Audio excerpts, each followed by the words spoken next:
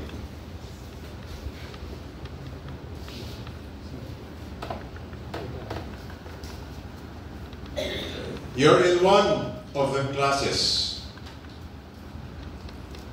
Every person that's here present, every person that listens to this tape, and even though someday I have to leave this world, these tapes will still live. You're in one of these classes. You've got to be in one of them. You can't escape it. Amen.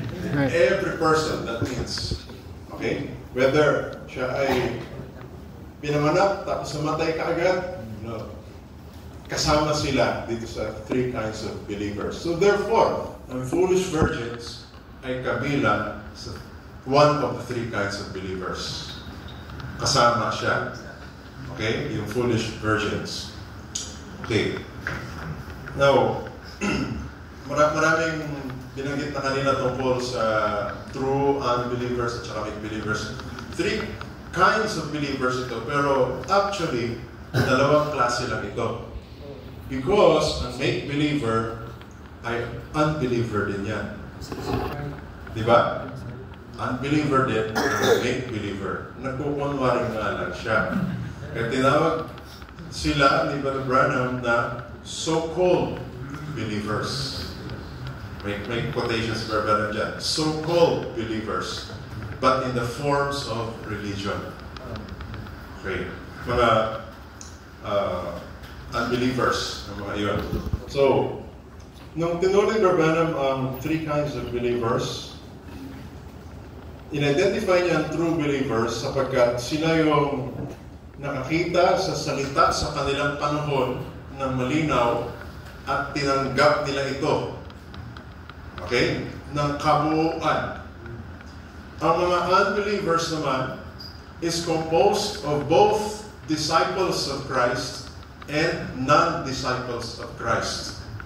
Kasi ginamit ni Branham na halimbawa na unbeliever ang 70 disciples na nasa church ni Jesus. Tama? Nasa message church ang 70 disciples. Pero ginamit din ni Branham na example ng unbelievers ang Pharisees and Sadducees na nasa labas ng church ni Jesus. Okay? Nasa labas ng message church. Okay? So may unbelievers sa loob ng message church ng Panginoon. May unbelievers sa labas. Pharisees and Sadducees as an example. At marami pang ibang mga examples na ginamit ang prophet kung sino itong mga unbelievers ito. But when Brother Branham defined itong unbelievers, lumalabas na may dalawang categories pa itong unbelievers. Meron yung mga maliligtas at meron yung mga hindi maliligtas. Pero ang isang common ground ng kanilang description rito ay hindi nila tinanggap ang word further day in its fullness. Yun yung common sa dalawang ito na unbelievers na maliligtas at hindi maliligtas na unbelievers.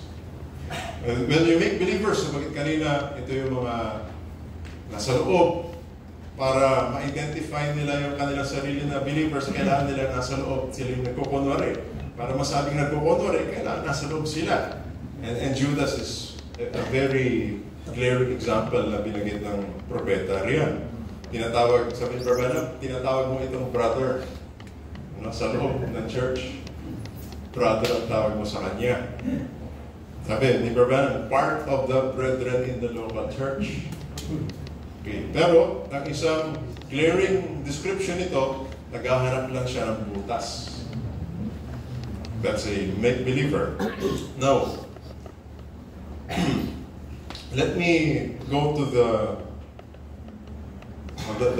four classes of people, but more particularly those foolish virgins. Yung second class. Ang first class of people, sabi ni Branham, under any circumstance, hindi sila pwedeng mabura. Yung second class, Nandun sila sa Book of Life, pero nanatili. Yung third class, nasa Book of Life, pero binura. At yung fourth class, hindi sila nakasulat. An example niyan ay si Pharaoh, sabi ni Rabbana. So, ang foolish virgins ay, nabanggit kanina, they belong to the same material as the bride. Katulad ng tela, na meron kang pattern, gupit ka lang, sabi ni Rabbana, ayon ito sa pagpipili ng Diyos. But they belong to the same cloth, the same material. Kaya pareha sila ng virgin, sanctified life. Okay? And they heard the message. Sa Matthew 25, sinasabi nito yung isang description, na narinig nila yung midnight cry, that's what Balaam, that's the message, whether ngayon sila nakarinig, not necessarily yung tinig, literally ni Rabbana, but the message, yung kanilang narinig. Okay? But they did not receive the word all the way. Hindi sila nagpatuloy all the way. Pangalawa, may foolish virgins din na, sabi rito ni Rabbana, the first thing was, binanggit niya sa seventh seal, that the sleeping virgin had to go through the tribulation period for purification. She had to be purged of her sins of unbelief. Kaya unbeliever ang foolish virgin. Unbeliever siya. And rejecting the message. So, narinig kasi niya muna yung mensahe, pero hindi niya tinanggap. Okay, ni-reject niya. She was done in the tribulation period. We see they wind up over in Revelation 7, and I'll skip a few sentences of it. But it's the church. Church ang tawag niya sa foolish virgins. The pure people. Wala ka daw may turo sa kanila na kapintasan. That didn't have the opportunity, maybe, to receive the message.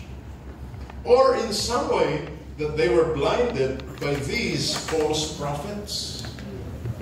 Yung kanilang mga pastors. So, ito ay isang katinutuloy ni Rabbana na may sleeping virgins sa denominations. Merong nasa loob ng message movement, pero meron ding nasa labas ng message movement, which is in the denominations.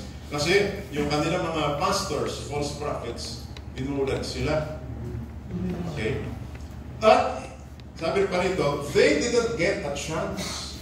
Maring hindi sila nakarinig ng mensahe. Because they were in the denomination. Yet, they are really sincere in heart. And God knows their heart. Talagang sincero sila sa kanila. And then another, sabi pa rito, and another message, foolish virgins, they didn't have the Holy Spirit. Sabi, a separated, God-loving people trying to abide in the Word according to what they knew of it. Okay? Kaya nga sincere sila eh. They try to abide in the Word, na napakinggan nila, whether they are in the message movement or whether they are outside of the message movement. Pero kung ano lang yung alam nila, kung ano lang yung sukat nila. Right? Wala silang kapahayagan ito, but just according to what they knew of it. Pero they are a help in the work of the Lord. And then, tinanggit din dyan, they will miss the millennium. Wala sila sa millennium, foolish virgins. So, nabanggit ko kanina, yung true believers, ito yung first class of people. Yung make believers, ito yung third class na pura. At yung unbelievers, ito yung second class, saved. At fourth class, unsaved. Na mga tao. And time's up na. So, yun lang muna. May mga quotations pa rin. Pero,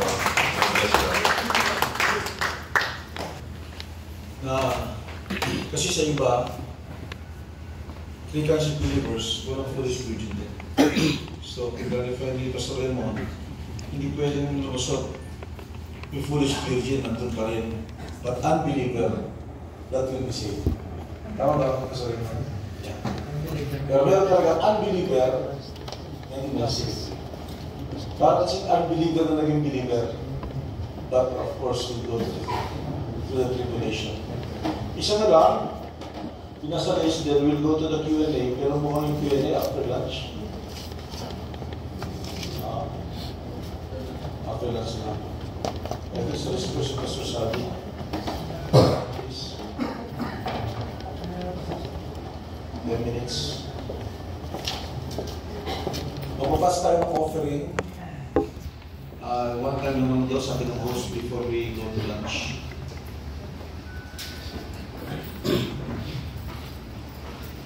Meron ng presenter sa second agenda. No, nagpasa na siya. Sa third agenda, the Godhead, wala pa pong nagpapasa. So, pwede magpasa para mabigyan ng 20 minutes. Thank you. Good morning din sa bawat isa. So, kung okay lang, gusto ko lang magpasalamat dahil actually this is my third time to go here in Negros Island. At I really appreciate the effort sa mga sacrifice ng mga ministers sa Negros Island, especially yung mga station commander natin. Station commander natin. Station number 1, si Pastor Joel Go. Station number 2, Pastor James Sipik. And for station number 3, Pastor Robin Carlos. Praise the Lord. And all the ministers around this place in Negros Island, I really appreciate the warm na hospitality niyo sa amin. Salamat sa ating Panginoon. Okay, actually, napakahirap po kasi halos lahat nasabi na eh. Halos napakaliit na yung pwede kong sabihin. Pero as I observe, na-observahan ko na sabi kanina, parang tatlo lang yata ang lumalabas na parang natin conclusion natin na may mga naniniwala na ang Holy Virgin ay labas sa mensahe o sa the message. Okay? At yung iba naman naniniwala na kabaliktaran naman, no? Yung Holy Virgin ay nasa message lang. Message service, sabi ka rin, diba? Message movement. Okay, so, at pagkatapos, yung pangatlo, kanina nakita natin, that both the Holy Virgin, pagkatapos yung nandun sa mensahe, pagkatapos yung Holy Virgin nandun sa outside the message. So, nasakit na naman yun po. So, sa akin, okay, before I answer that, ipagkita ko, i-share ko sa inyo kung saan ako doon. Medyo balikan po natin sandali yung scripture na ginamit ni Brother Branham dun sa kanyang message na three kinds of believers, alam po natin dun sa John chapter 6. Doon sa John chapter 6, alam natin si Lord, alam natin kung siya three poles, di ba? May three poles siya. So, during that time, ay dumating yung mga 17 disciples, they were rejoicing. Sabi nila, demons are subjected to death, they cast demons and everything.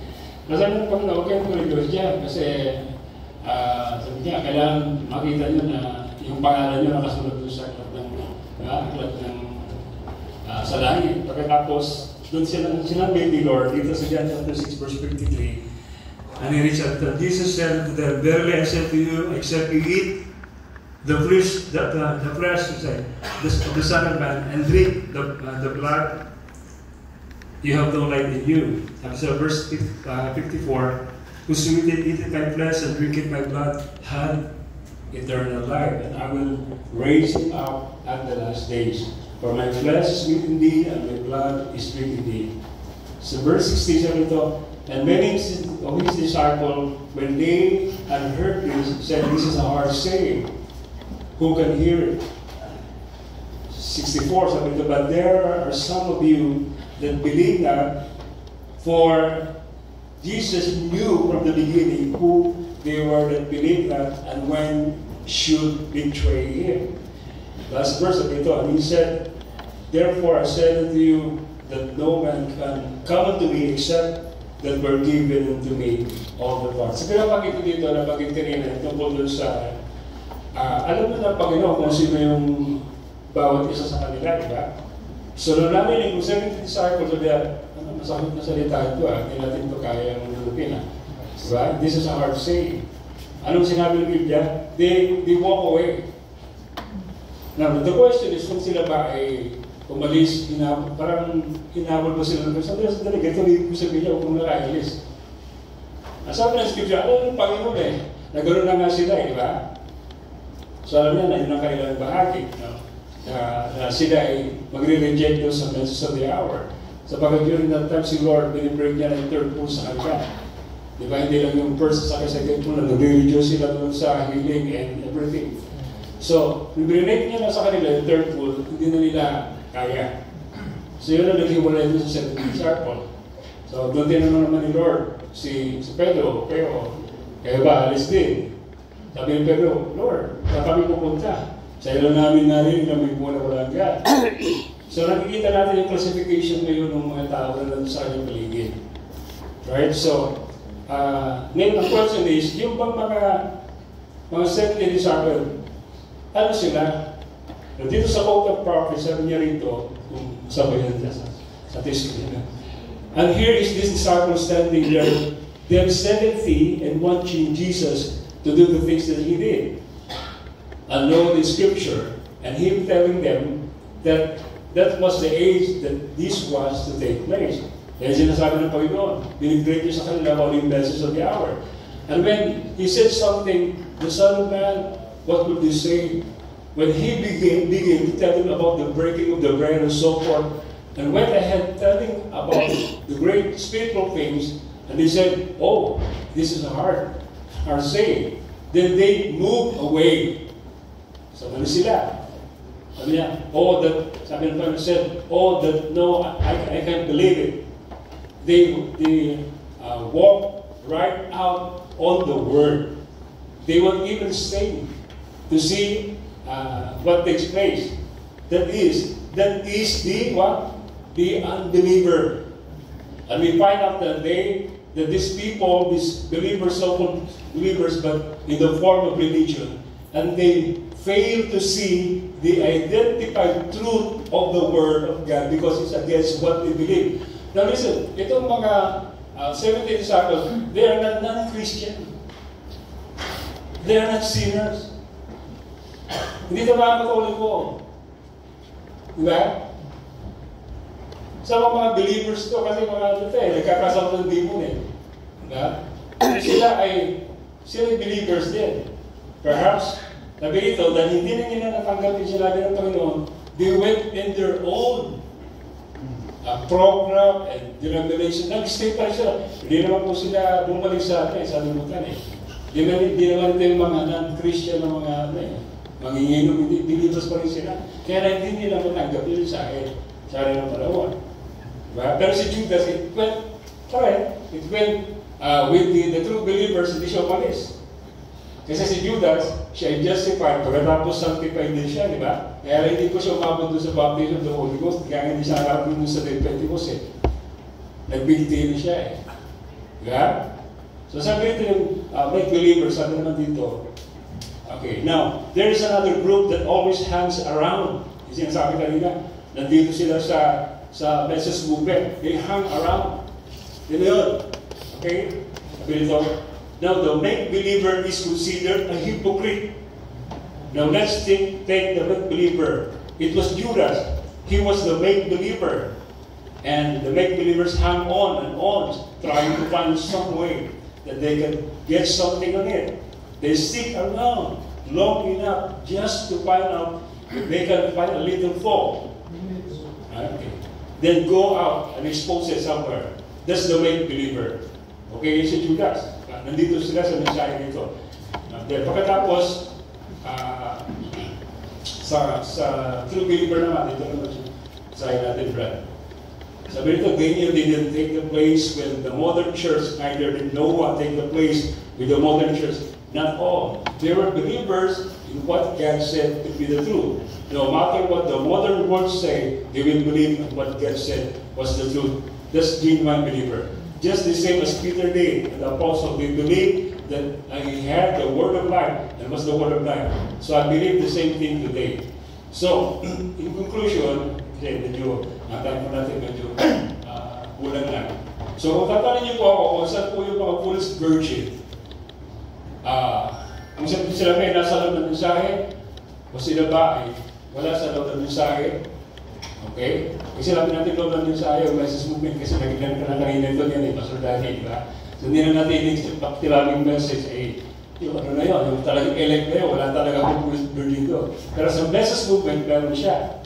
Pagkatapos dito sa denomination, meron din po siya. So, in my way of saying it, and my personal views on this, I believe that they were both.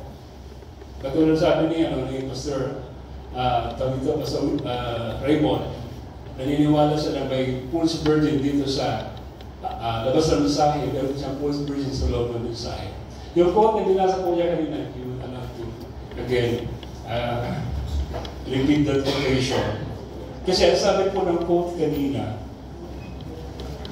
ito mga foolish virgin, sa labas ng mensahe, they were pulled by the leader. Binulag sila ng kanilang mga leader. Pero nag-later makapagod nila yung message, totoo pala. Okay, now, para mabilis, bigyan ko kayo ng tip kung paano niyo malaman kung nasa yung mga foolish virgin. Sabi ni Pastor Big, masarap maging foolish virgin. So para malaman ko, kung nasa yung mga foolish virgin, mag-iwan ka. Yan ang magandang tip. Sigurado yun. Kasi pinag-usapan po namin dito, foolish virgin eh. So yung mga foolish virgin, alam po natin, mag-iwan sila, di ba? Ipo-purge sila doon sa Great Tribulation. Right? So ibig sabihin, hindi na natin malalaman yun eh. Hindi natin alam kung doon sa members sa church natin, nag-iwan. Siya nakakalam, kung pala ako, foolish virgin, nag-iwan siya. Foolish virgin siya lang na magpapantak naman siya doon sa Antichrist. So mag-iwan siya. So, meron mga foolish virgin sa God saints, okay? Yan ang mga foolish virgin na hindi sa labas ng mensahe, narinig din ang mensahe, but they were blinded by their leaders. Later on, pag-iwan sila, sabi niya, totoo pala ng mensahe, pero late na. Doon nila marirecognize na totoo pala. So, gagawin din nila, bibigay din nila ang kanilang buhay. Yun lang ang trademark ko na, yun ang, di ba yun, at the end of the day, ang salvation mo ng foolish virgin eh, they will give themselves martyrdom. Kung sila yung mga foolish virgin. Di ba? Okay, thank you my friend. Sure. Yes.